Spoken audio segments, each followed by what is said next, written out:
Assalamualaikum warahmatullahi wabarakatuh. Innal hamdalillah wassalatu wassalamu ala Rasulillah wa ala alihi wa sahbihi wa man tabi'ahum bi ihsan ila yaumil qiyamah. Kita akan berbicara tentang apa yang tadi sudah disampaikan. Saya merespon dulu dari apa yang disampaikan oleh Kang Ucai. Saya mengenal beliau cukup lama dan kita mengenal beliau ini dalam beberapa kajian ketika di Bandung. Kita pernah membuat proyek dakwah, yaitu mengisi beberapa tema yang di-sharing di YouTube. Salah satunya tentang judul email ya Kang ya. Kita membuatnya siang-siang di warung Padang. Tapi bukan warung Padangnya yang penting, tapi disitulah saya bertemu dengan beliau, orang yang telah mewakafkan dan menghibahkan dirinya untuk membantu dakwah dan ingin bermanfaat untuk Islam.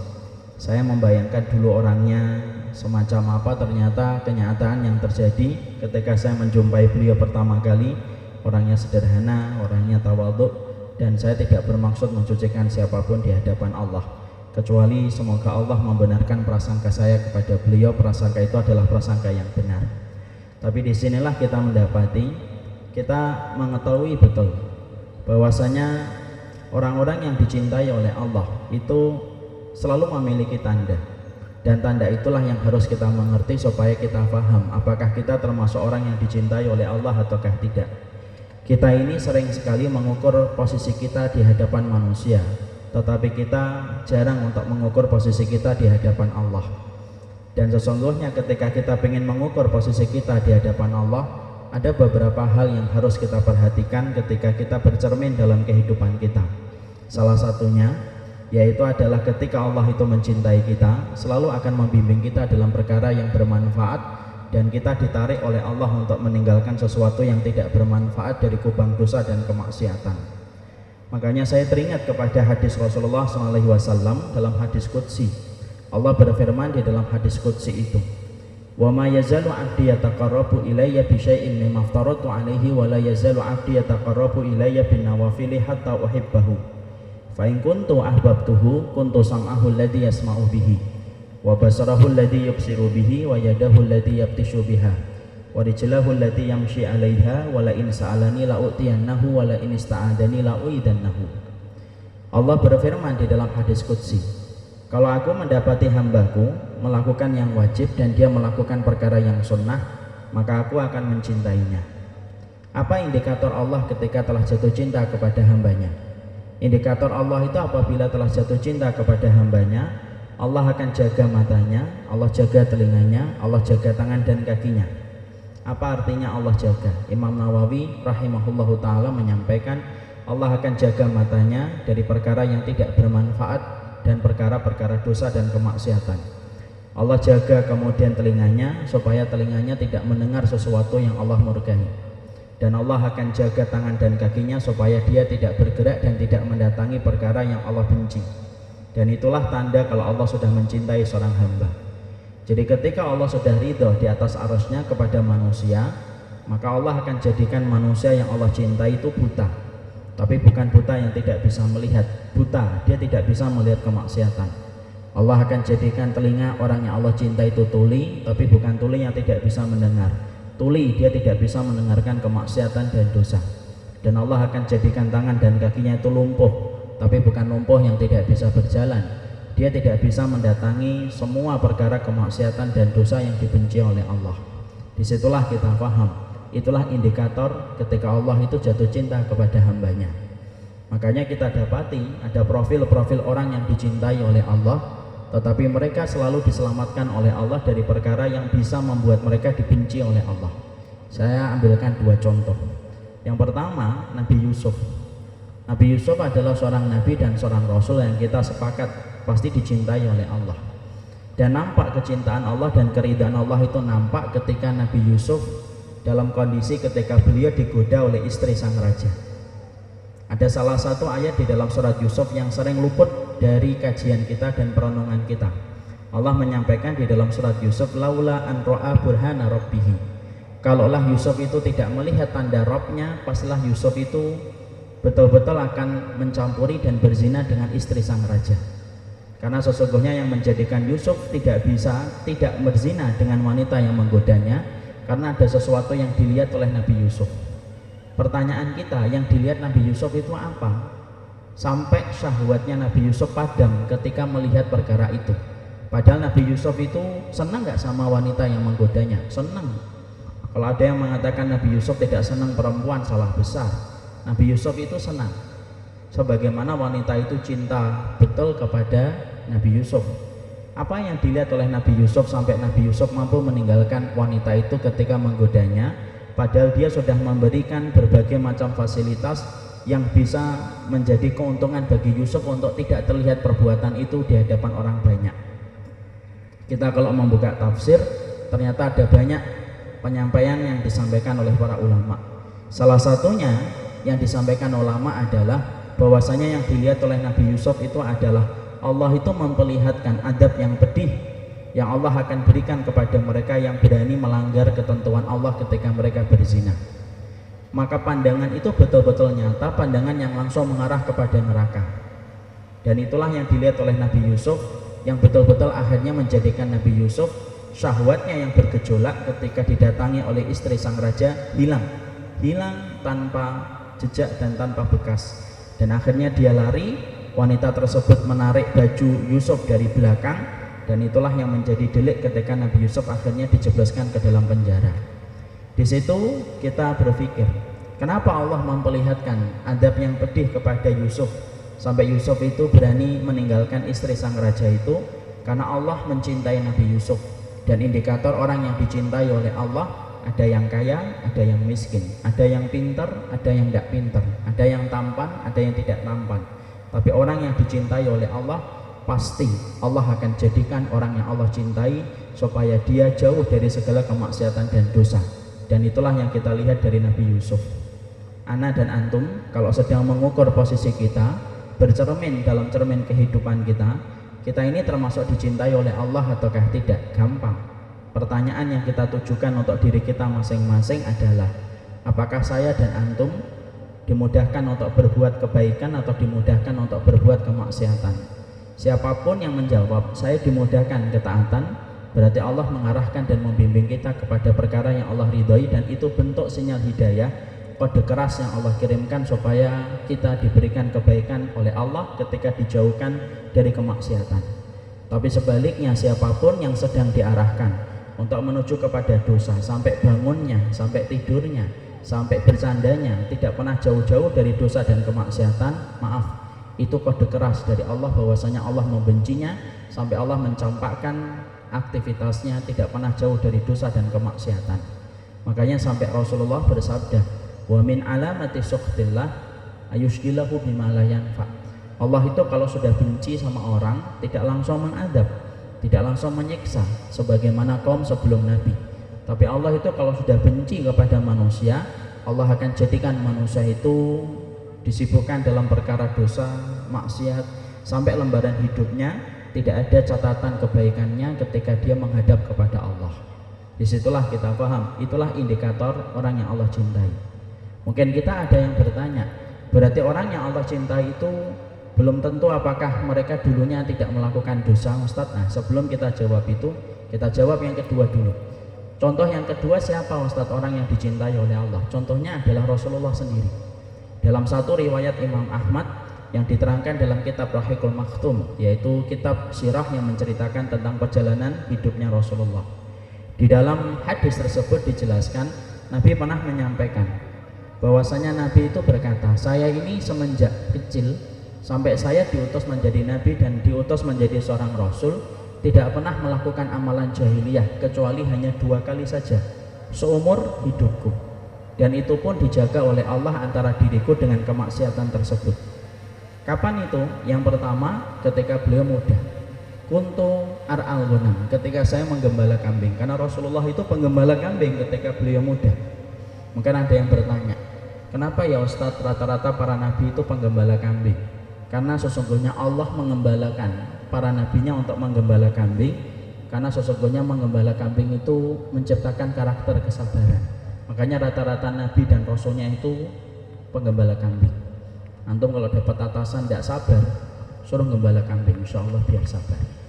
Maka Rasulullah itu penggembala kambing. Maka ketika beliau menggembala kambing di luar kota Mekah, Kemudian sami'a sautan ta'ti min nahiyati Makkah. Dia mendengar suara yang datang dari arah kota Mekah. Kemudian Rasulullah karena polosnya, karena Nabi itu sudah dibersihkan titik hitam di dalam hatinya dan tidak pernah melakukan perkara yang tidak bermanfaat. Ketika mendengar itu maka Rasulullah refleks bertanya, "Ma hadza saut?" Ini suara apa? Kemudian temannya yang sama-sama gembala kambing berkata, "Sautun arisa fulan bi fulanah." Wahai Muhammad, ini suara pesta perkawinan yang diadakan oleh orang-orang Quraisy ketika mereka mengkawinkan anak-anak mereka. Tentunya kita paham, orang Quraisy ketika menikahkan anak-anak mereka ada suara musik, ada suara mungkin penari setengah telanjang. Dan itulah jahiliyah dulu. Wong sekarang saja banyak orang ketika mereka kawinan aja ngundang dangdutan 3 hari 3 malam, itu hampir sama itu sebagaimana orang jahiliyah dulu. Rasulullah ketika mengetahui bahwasanya itu adalah suara pesta perkawinan yang dilakukan oleh orang Quraisy di arah kota Mekah, maka Rasulullah itu berdiri, Muhammad muda ini berdiri dari tempat duduknya. Faqama min majlisihi. Nabi berdiri dari tempat duduknya lalu mengayunkan langkahnya menuju ke kota Mekah. Ngapain? Fatasawwaftu biha. Saya ingin tahu yang dilakukan oleh orang Quraisy ketika mereka ngawinin anak itu ngapain. Ternyata Muhammad muda ketika baru jalan, tiba-tiba Allah itu mengirimkan sesuatu yang menjadikan perjalanan Muhammad muda itu tidak sampai ke kota Mekah. Apa yang Allah kirimkan? Faja'alan nu'asa fi ainaihi. Allah kirimkan ngantuk mengenai kepada kedua bola matanya Rasulullah. Rasulullah betul-betul tidak kuat ketika menahan ngantuk itu, duduk dia di bawah pohon tertidur dengan begitu pulasnya. Dan Rasulullah berkata, walam yukiduni illa min harati syamsi. Tidak ada yang membangunkan saya pada saat itu ketika saya tertidur pulas di bawah pohon kecuali satu, haratus syamsi, sinar matahari yang betul-betul terik membakar wajahku. Kemudian aku bangun, dan ketika aku bangun Rasulullah kemudian bertanya, aina saut, suara tadi mana? Dijawab kemudian orang yang di sampingnya mengatakan, dahabas saut, suara itu telah selesai wahai Muhammad, kamu tertidur dengan begitu pulasnya. Dan itu terjadi beberapa hari kemudian dengan redaksi kasus yang sama dan kembali ditidurkan oleh Allah Muhammad muda. Dan disitulah Rasulullah berkata, semenjak saat itu barulah aku sadar ketika aku menjadi nabi, ketika aku menjadi rasul, yang menidurkan aku di bawah pohon sampai aku tidak bisa mendatangi pesta perkawinan yang dilakukan oleh orang Quraisy dan tidak mendengar suara musik itu. Yang melakukan itu adalah Allah ketika Allah menjaga diriku dari perkara kemaksiatan itu. Disitulah kita paham, akhi, kode keras kalau kita ingin tahu apakah saya, antum, beliau dicintai oleh Allah, maka kemudian perhatikanlah, kalau telinga kita tuli dari perkara yang Allah cintai, dari perkara yang Allah benci, mata kita katarak dan buta terhadap perkara yang Allah benci, tangan dan kaki kita lumpuh dari perkara yang Allah murkai, bergembiralah, miskin ataupun kaya, tampan ataupun biasa, maka kita termasuk orang yang telah mendapatkan secercah ridho dan cintanya Allah ketika Allah menyebutkan kita dalam kebaikan. Pertanyaan selanjutnya, kalau begitu orang yang dicintai oleh Allah itu belum pernah berbuat dosa ya Ustaz? Ya belum tentu. Kalau kemudian dia melakukan dosa, kalau dia dicintai oleh Allah, ditarik oleh Allah dari kubangan dosanya dan kemaksiatannya supaya dia mengganti harinya dengan kebaikan. Makanya kita melihatkan ada orang yang bertobat justru dia dicintai oleh Allah. Karena bedanya Allah dengan makhluk itu apa? Makhluk itu, akhi, antum melakukan kebaikan 1000 kebaikan, lalu antum melakukan 1 kesalahan, maka orang itu akan mengingat 1 kesalahan yang antum lakukan dan melupakan 1000 kebaikan yang pernah antum lakukan. Itulah makhluk. Tapi beda dengan Allah. Kalau antum mendatangi Allah, antum pernah melakukan 1000 keburukan, tetapi antum membuka 1 pintu yang bernama pintu kebaikan, taubat dan hijrah, Allah hilangkan 1000 kemaksiatan dan dosa yang pernah kita lakukan, dan Allah terima 1 taubat yang kita berikan kepadanya. Makanya kita mendapati ada juga pelaku dosa yang Allah cintai dan Allah ridhoi. Contohnya siapa? Contohnya Ma'is bin Malik. Ma'is bin Malik itu salah satu sahabat melakukan dosa besar, berzina. Tapi justru zinanya itu menghantarkan dia kepada surga. Bagaimana ceritanya? Dia datang kepada Nabi, kemudian dia ngomong, ya Rasulullah, tohirni bil hijarah. Ya Rasulullah, Nabi sedang duduk-duduk bersama para sahabat. Kemudian Ma'is bin Malik datang, ya Rasulullah, tolong sucikan saya dengan batu. Rasulullah tidak langsung menerima ucapan dan pengakuan Ma'is. Rasulullah mengatakan, wahai haka, celaka sekali, amboi apa yang kamu katakan. Pulang kamu wahai Ma'is, tobat kamu di rumah. Berkali-kali sampai keempat kalinya baru Rasulullah itu nanya, fi ma'utahhiruka, kenapa kamu minta untuk disucikan? Dosa kamu apa? Qala minazina ya Rasulullah, saya telah melakukan dosa zina. Padahal Ma'is bin Malik sudah nikah, dan itu disebut dengan muhsan. Orang kalau sudah nikah melakukan zina, maka status itu disebut dengan muhsan. Hukumannya apa? Hukumannya satu, dirajam, dimasukkan ke dalam lubang, disisakan kepala, dan kemudian dilempari dengan batu sampai meninggal dunia. Karena tidak ada kenikmatan yang paling dibenci oleh Allah kecuali kenikmatan yang didapatkan dari zina. Air paling najis itu bukan air liurnya anjing, tapi air paling najis adalah airnya laki-laki yang tumpah sebelum terjadinya ijab kabul. Rahim yang paling najis bukan rahim yang kemudian mendapatkan kanker serviks, bukan, tapi kanker yang paling najis itu adalah kanker yang mana ketika dia tumpah basah dengan airnya laki-laki sebelum terjadinya ijab kabul. Maka Ma'is bin Malik tahu hukumannya itu harus dirajam, tapi dia tetap mengatakan, saya melakukan zina ya Rasulullah. Rasulullah tidak langsung menerima. Rasulullah nanya dulu kepada para sahabat yang saat itu hadir, ahwa majunun, jangan-jangan Ma'is bin Malik ini gila? Dijawab, enggak ya Rasulullah, Ma'is bin Malik tidak gila. Ayashrabul khamra, jangan-jangan dia itu mabuk, minum khamar nih, membuat pengakuan palsu dan ngawur. Faqama rajulun minas sahabati fastangkahahu wa lam yajid minhu riha khamrin. Ada seorang sahabat berdiri istingkah. Antum tahu istingkah? Istingkah itu istingkah, dan mengatakan, ya Rasulullah, tidak ada bau khamr di mulutnya Ma'is. Kemudian Rasulullah nanya kembali, wahai Ma'is, yakin kamu telah berzina? Betul ya Rasulullah. Timba masuk dalam sumur? Iya.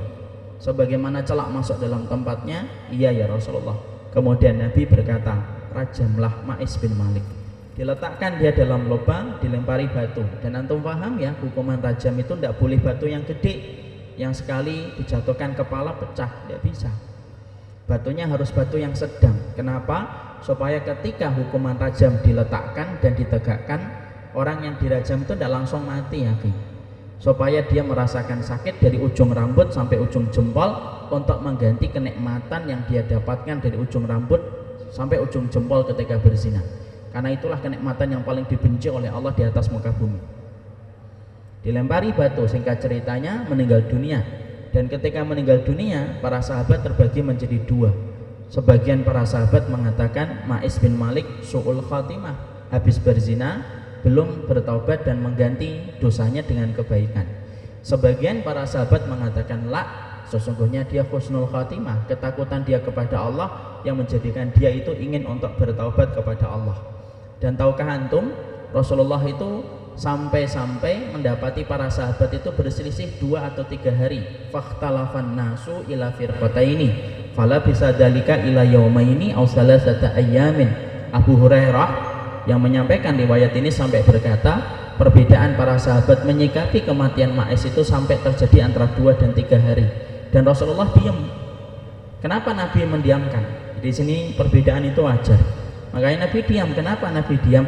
Karena Nabi belum diberitahu oleh wahyu bagaimana nasib, bagaimana kematiannya Ma'is. Setelah hari yang kedua, setelah hari yang ketiga, Abu Hurairah agak ragu. Kemudian barulah Rasulullah itu berkata kepada para sahabat di luar Masjid Nabawi yang masih ngobrolin tentang Ma'is. Kemudian Nabi mengatakan, sudah, istaghfiru li akhikum Ma'is, sudahlah, mintakanlah ampunan kepada saudaramu Ma'is bin Malik. Sesungguhnya tobatnya telah diterima oleh Allah, dia telah mendapatkan surga. Dan kalaulah dia diberikan izin untuk memberikan syafaat, 70 penduduk Madinah akan mendapatkan syafaatnya dari Ma'is bin Malik ketika Ma'is bin Malik nanti diberikan izin untuk memberikan syafaat. Pezina akhi, tapi masuk surga. Disitulah kita mendapati terkadang ada orang yang dicintai oleh Allah bukan karena karirnya dari kecil itu bersih dari dosa dan maksiat, bukan. Kadang-kadang dia dari kecilnya penuh dengan dosa dan kemaksiatan, tapi ketika dia tenggelam dalam dosa dan kemaksiatan itu, dipilih hatinya dibersihkan jiwanya oleh Allah sampai kemudian dia mengetuk pintu tobat dan Allah terima tobatnya sampai dia meninggal dunia. Dan itulah kematian husnul khatimah, cindera mata ketika Allah mencintai seorang manusia, Allah bimbing dia dalam perkara yang Allah cintai dan Allah ridhoi. Makanya kadang-kadang kita iri sama orang-orang yang bertaubat. Kenapa? Karena orang yang bertaubat itu banyak di antara mereka yang justru masuk surga. Makanya Sa'id bin Musayyib itu berkata, aku melihat surga diisi dengan orang yang berdosa dan aku melihat neraka diisi oleh ahli ibadah. Orang kan kaget, asing dengan apa yang disampaikan oleh Sa'id bin Musayyib ini. Kok kamu bisa mengatakan surga itu diisi oleh para pendosa dan neraka itu diisi oleh ahli ibadah? Sa'id bin Musayyib kemudian mengatakan, iya, karena aku melihat berapa banyak pendosa yang mereka berdosa kemudian dia bertaubat, dan ketika dia bertaubat tidak ada tempat kembali bagi mereka kecuali adalah surga. Dan bagaimana kamu melihat ahli ibadah itu berada di neraka? Kemudian Sa'id bin Musayyib mengatakan, bagaimana tidak di neraka? Ahli ibadah kadang-kadang riya, kadang-kadang sum'ah, kadang-kadang takabur, kadang-kadang sombong, dan itulah yang menjadikan ibadahnya tidak bisa menyelamatkan ia dari api neraka. Disitulah kita paham kenapa kita harus hijrah, harus taubat, karena ini merupakan cindera mata ketika kita ingin mengukur posisi kita di hadapan Allah. Sesuatu yang tidak berubah, akhi, rugi dia. Air itu kalau tidak pernah ngalir, hanya bertahan pada satu tempat, antum perhatikan air busuk ketika dia tidak mengalir. Produk selaris apapun kalau tidak ada perubahan untuk merespon pasar, produk itu akan gagal ketika dilemparkan ke pasaran. Coba antum lihat Kodak. Kodak itu salah satu perusahaan besar pada tahun 80-an, 90-an itu menguasai pasar. Saya kan anak 90-an, antum kan anak milenial ya. Saya anak 90-an. 91. Kalau ini 70-an ya. Anak 90-an, 80-an masih kenal Kodak. Ketika kita foto harus ada Kodaknya, harus ada filmnya, isinya 32 kalau 32. Kemudian Kodak saat itu tidak merespon perubahan, bahwasanya saat itu sudah ada penyimpanan foto melalui kemudian JPG. Lalu kemudian dia tidak merespon itu, dia tetap bertahan mengeluarkan film. Apa yang terjadi? Kodak, satu produk yang cukup berhasil selama 1 dekade, sekarang sudah tinggal nama dan tidak ada lagi perusahaannya. Antum lihat Nokia ketika tidak merespon bahwasanya pasar sudah mengarah ke Symbian saat itu sampai menggunakan Android, kemudian dia tidak mau mengeluarkan produk berbasis Android saat itu. Dia masih menggunakan produk-produk andalan dia. Apa yang terjadi? Asalnya Nokia itu bertahan lama menguasai pasar di Indonesia. Sekarang orang itu ketika ngelihat ada orang pakai Nokia itu rasanya, antum pakai Nokia, Masya Allah. Kemudian akhirnya tergerus. Kenapa? Sesuatu yang tidak berubah itu pasti akan tergerus. Itu dalam urusan dunia, apalagi di hadapan Allah Subhanahu wa Ta'ala. Dan inilah yang menjadikan kita paham, akhi, bedanya antara Adam dengan iblis itu cuma satu, persamaannya 3. Tapi perbedaan itu menentukan status mereka itu berbeda di hadapan Allah. Iblis itu kesalahannya melakukan satu kesalahan. Adam juga melakukan satu kesalahan. Kesalahannya Adam apa? Yaitu memakan buah yang diharamkan oleh Allah. Iblis kesalahannya juga satu, dia menolak bersujud kepada Nabi Adam. Persamaan yang kedua, sama-sama penduduk surga. Bukankah Adam penduduk surga? Bukankah iblis juga penduduk surga? Persamaan yang ketiga, mereka sama-sama dikeluarkan dari surga. Nabi Adam dikeluarkan dari surga, iblis pun dikeluarkan dari surga. Iblis membangun kerajaannya di atas air. Makanya kita sering lihat kejadian-kejadian luar biasa di air itu, karena memang iblis ketika dikeluarkan dari surga, wa yadau arsyahu alal ma', dalam riwayat Muslim, iblis itu langsung membangun kerajaannya itu di atas samudra air. Adapun Nabi Adam diturunkan di atas muka bumi, dipisahkan dengan Hawa sampai 200 tahun dan baru bertemu di Bukit Arafah setelah 200 tahun. Persamaannya 3, tapi kemudian perbedaannya cuma satu. Iblis tidak mau bertaubat, maka tempat kembalinya adalah neraka. Adapun kemudian Nabi Adam dia bertaubat, Allah turunkan satu ayat, fatalaqa adamu min rabbihi kalimatin fataba alaihi. Adam mengikuti apa yang disampaikan oleh Allah, dia bertaubat dan dia mendapatkan surganya kembali. Disitulah kita harus paham, inilah bentuk kebaikan kehidupan kita. Allah itu mencintai kita, mencintai antum bukan hanya antum banyak rukuk. Allah mencintai antum bukan antum banyak puasa.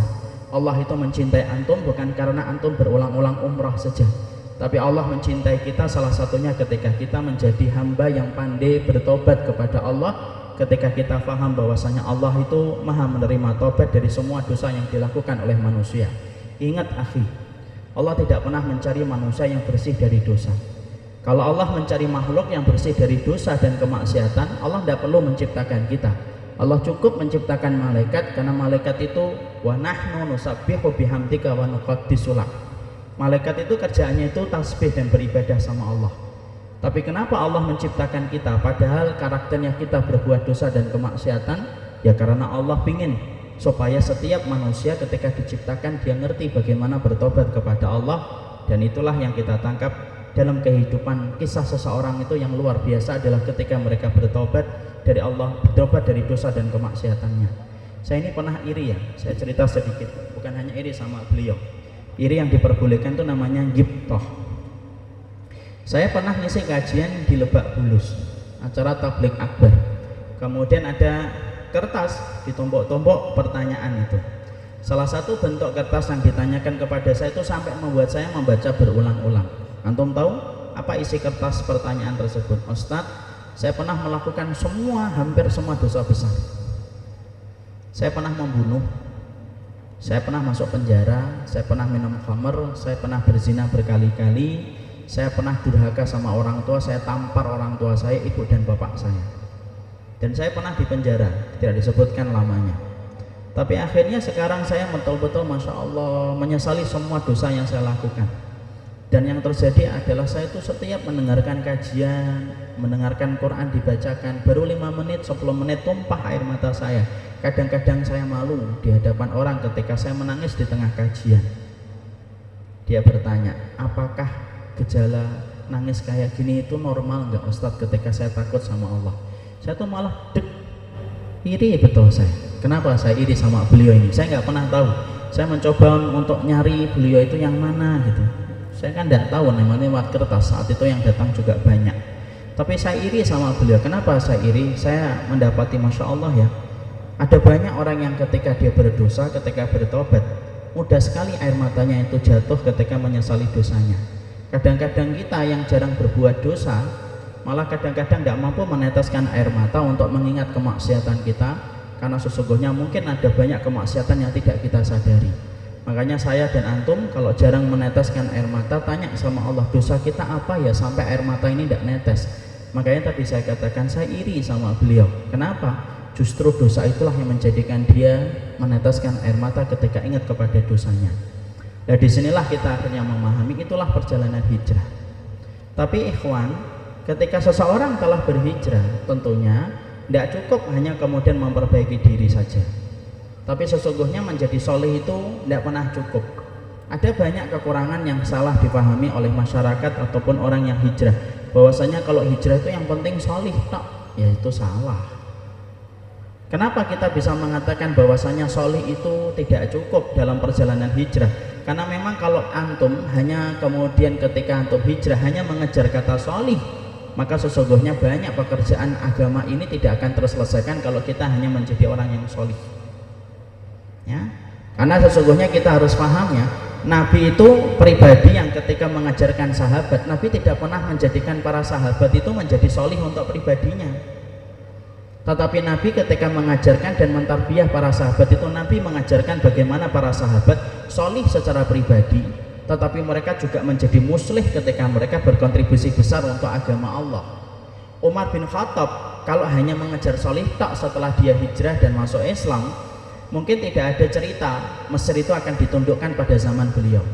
Mungkin tidak akan ada cerita bahwasanya Persia ditundukkan pada zaman beliau kalau hanya mengejar solih.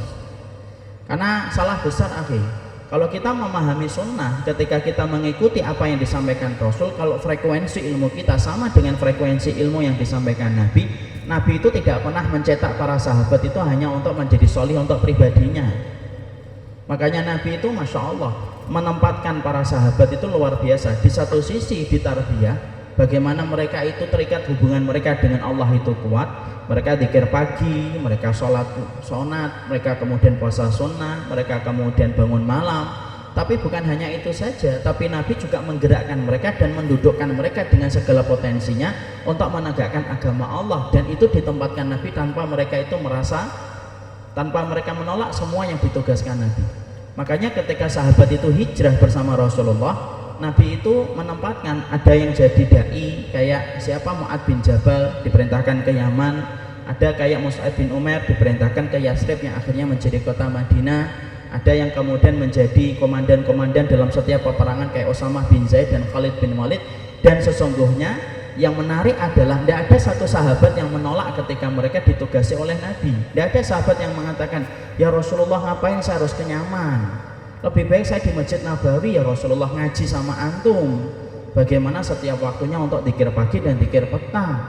Tapi ternyata para sahabat itu ketika diberikan oleh Rasulullah tugas, antum pernah nggak dapati ada tugas yang disampaikan Rasul kemudian menjadikan mereka itu menolak tugas yang diberikan Rasulullah? Tidak ada, akhir. Kenapa para sahabat ketika diberikan tugas-tugas yang berat oleh Nabi, kenapa mereka tidak pernah menolak? Karena mereka paham karakter Islam yang disampaikan Rasul, karakter Islam itu bukan hanya menciptakan pribadi itu sholih, tapi bagaimana memberikan kontribusi untuk memperbaiki umat dan menegakkan agama Allah supaya tegak di atas muka bumi ini. Makanya maaf ya, kalau Nabi itu hanya menciptakan karakter itu sholih, Nabi tidak ada perang Badar, tidak ada perang Uhud, tidak ada perang Ahzab. Nabi cukup di Masjid Nabawi ngajarin, ada daurah, selesai. Tapi kenapa Nabi rela keluar ke kota, keluar sampai ke kawasan Badar, sampai terjadinya peperangan Badar yang kita kenal sebagai perang Furqan, pembeda antara yang hak dengan yang batil? Karena hijrah itu bukan hanya menjadikan antum sholih, tapi hijrah itu akan menjadikan antum apa kontribusi yang antum berikan untuk Islam itu.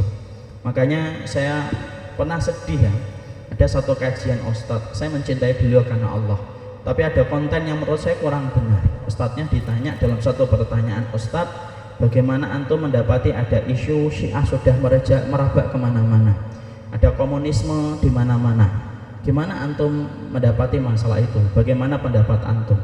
Ustadz ini saya cintai karena Allah. Ustadz ini kemudian berkata, ini yang nanya jangan-jangan belum dikir pagi, yang nanya belum dikir sore, yang nanya jangan-jangan malamnya belum tahajud. Nggak usah ngurusin kayak ginian, yang penting dikir pagi, sunahnya diletakkan, ibadahnya ditingkatkan, itu saja sudah cukup. Saya ketika ngeliat video itu kaget. Kenapa saya kaget? Antum dikir pagi, dikir petang, itu pintu surga akhi, dan itu merupakan bagian dari sunnah. Kemudian kita puasa sunnah, dan kemudian kita ketika melakukan sholat malam itu juga merupakan pintu surga. Tapi amar ma'ruf nahi mungkar itu pintu surga. Tidak usah membenturkan antara pintu surga dengan pintu surga yang lainnya. Karena sesungguhnya apa? Kalau semua orang hanya mikir bahwasanya nanti ketika saya itu hijrah, yang penting saya sudah mengamalkan ibadah, sunnahnya saya lakukan, kemudian kita tidak peduli keadaan itu di apapun kayak apa yang terjadi, maka sesungguhnya agama ini akan rusak dari apa yang kita perkirakan. Makanya kenapa agama ini tegak di atas muka bumi? Karena banyaknya orang solih dan banyaknya orang yang muslih. Kalau sesungguhnya agama ini hanya diciptakan untuk menciptakan karakter solih, mungkin bangsa ini tidak akan pernah merdeka. Kenapa? Yang penting dikir di masjid, yang penting kemudian dikir pesantren. Dan antum baca ya di kolom-kolom sejarah, ternyata ketika pada waktu penjajahan Belanda tidak semuanya itu mengangkat bambu runcing untuk mengusir Belanda. Ada beberapa komunitas kecil yang mereka didatangkan dari Hindia, kemudian dari India, dan itu merupakan saran dari Inggris saat itu untuk mengimpor ajaran Ahmadiyah. Jadi ajaran Ahmadiyah itu yang mengimpor Belanda. Apa aksesnya dan apa akibatnya? Sampai kemudian ada beberapa gelintir orang yang penting dikir di masjid, yang penting kemudian dia dikir di musola dan di pesantren. Itu ibadah, betul, itu ibadah. Tapi ketika orang kafir ngepung kita, maka ibadah yang paling utama bukan dikir, tetapi ibadah yang paling utama adalah mengusir Belanda dan mengusir penjajahan di atas bumi yang kita cintai ketika Allah sudah anugerahkan kepada kita. Disitulah pentingnya bukan hanya menjadi solih, tetapi menjadi muslih. Apa Ustadz muslih itu? Mencoba untuk ikut urun rembuk di dalam kita mengurusi agama. Antum kalau solih, beliau, teman-temannya beliau tidak akan ngadain kajian kayak gini. Nggak ada ini air putih, teh, anggap aja ini ada teh, nggak ada ini kemudian makanan, nggak ada itu tenda di belakang. Kalau kemudian orang hanya mikirnya solih tok, tidak akan terjadi kegiatan semacam ini. Tapi karena mereka itu bukan hanya mencukupkan dirinya solih, mereka membuat ini Roger ini festival ukhuwah ini, kemudian karena komitmen mereka tidak hanya menjadi solih tetapi menjadi muslih. Dan kita khawatir loh, ada satu hadis yang membuat kita berpikir panjang. Ini sebagai penutup sesi yang pertama. Ada sebuah hadis Nabi yang disampaikan secara sahih oleh Imam Ibnu Qayyim dalam kitabnya Ada Dawa. Nanti dibuka kitabnya itu penyakit dan terapinya. Walaupun saya ragu untuk membuka atau tidak ya, tapi saya sampaikan aja riwayatnya. Ada sebuah hadis Nabi ketika Allah akan mengadab satu kaum, malaikat itu turun, dan ketika akan mengadab satu kaum itu, ketika kemudian malaikat langsung kembali sama Allah dan berkata, ya Allah, di kampung dan kawasan yang engkau menyuruh kami untuk menyiksanya karena mereka berbuat kemaksiatan itu melampaui batas, ada orang yang khusyuk beribadah kepadamu ya Allah. Allah kemudian justru berkata, adzibhum wa adzib minhum. Kemudian Allah mengulang kembali perintahnya, kamu siksa kembali kampung itu dan mulailah siksa itu kepada orang yang solih yang sedang khusyuk beribadah kepadaku. Kenapa? Allah menjawab, karena wajahnya tidak pernah berubah merah ketika melihat kemaksiatan dan mungkaran itu terjadi di sekitarnya. Dia hanya sibuk untuk beribadah, tetapi ternyata tidak pernah ikut serta untuk memperbaiki apa yang rusak di sekitarnya. Malaikat turun menimpakan adab kepadanya, dan itulah hadis yang ada kaitannya dengan surat Al-Anfal, wattaqu fitnatal la tusibanna alladziina dzalamu minkum khassah. Takutlah kamu kepada satu adab yang tidak hanya menimpa kepada orang yang zalim saja, tapi menimpa kepada orang solih ketika orang solih hanya untuk dirinya, tapi tidak pernah mau untuk berkontribusi untuk membantu agama Allah. Keberadaan Kang Ucai dan banyak orang yang hijrah dan taubat itu jangan berhenti pada prosesnya, dan saya melihat beliau itu bukan hanya mensolihkan diri, tapi kita ikut serta apa yang bisa kita bantu, antum bantu. Antum datanglah ke sini nanti, kalau ada yang kenal dengan panitia ngomong, saya ini pinter IT, apa yang bisa saya bantu? Ada yang ngomong saya ini pinter manajemen, ketika saya ini pemasarannya bagus, antum bantu. Kenapa? Itulah salah satu tujuan kita di dalam berislam, bukan hanya menciptakan solih tetapi menjadi muslih. Kenapa? Solih is not enough. Solih itu tidak pernah cukup di hadapan Allah Subhanahu wa Ta'ala. Jadi disitulah antum harus paham, kenapa kok judulnya kok bahasa Inggris Ustaz? Antum pintar bahasa Inggris? Tidak juga, tapi supaya kita paham akhi, dalam mengikuti sunnah itu bukan hanya solih, bukan hanya merubah antum sholatnya, merubah antum zikirnya, tapi lebih penting daripada itu, bagaimana antum menjadi muslih dalam kehidupan antum setelah antum hijrah menuju kepada Allah. Allah alam bisawab. Assalamualaikum. Bersama Saling Sapa TV.